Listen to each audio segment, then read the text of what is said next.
Donc c'est le printemps, on vient de faire les premières plantations et du coup on va en profiter là que la végétation soit bien redémarrée pour faire un purin d'ortie.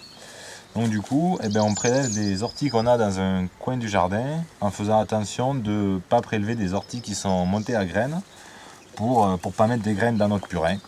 Donc en gros on va prélever là un seau comme ça de 10 litres qui va nous permettre de faire 10 litres de purin. Alors pour faire le purin il faut juste récupérer un bidon en plastique et puis avoir nos orties. Donc un seau comme ça fait à peu près 1 kg d'orties. Donc comme je l'ai dit tout à l'heure, ça permet de faire à peu près 10 litres de purin. Nos orties, on va les couper en morceaux, en petits morceaux un petit peu grossiers pour faciliter la fermentation. Alors on a récupéré un petit bout là d'un ancien filet anti-insectes et on va poser nos orties sur ce filet et ensuite on va mettre ce filet dans notre bidon et on va remplir d'eau.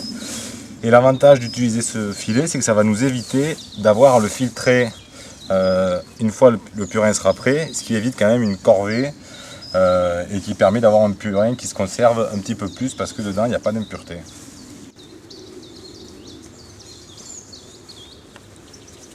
Donc voilà, bien lâche, donc on a un gros paquet d'orties là. Et l'eau va pouvoir passer à travers le filet, mais les petits bouts d'ortie ne vont pas pouvoir sortir. Donc on met notre kilo d'ortie dans le bidon et là on va mettre à peu près 10 litres d'eau.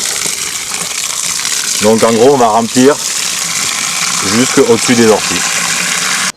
Alors ce purin maintenant on va le brasser tous les jours pour bien faire remonter tout le gaz qu'il dégage, donc tout le gaz qui est contenu dans notre ortie, ils vont remonter à la surface, et puis donc il va y avoir une mousse qui va se créer, et puis quand le purin, quand on le remue, ne crée plus de mousse, comme c'est le cas dans ce cas-là, ça veut dire qu'il est prêt et qu'on peut retirer les orties pour l'utiliser.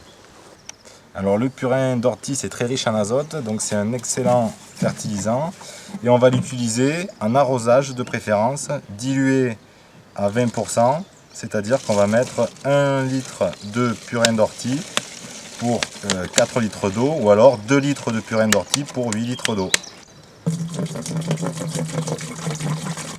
Ce purin riche en azote, on va l'utiliser en arrosage au printemps pour donner un petit coup de fouet à tous nos légumes, et on peut aussi l'utiliser sur le compost parce que c'est très riche en azote et du coup ça va activer un peu le processus de compostage.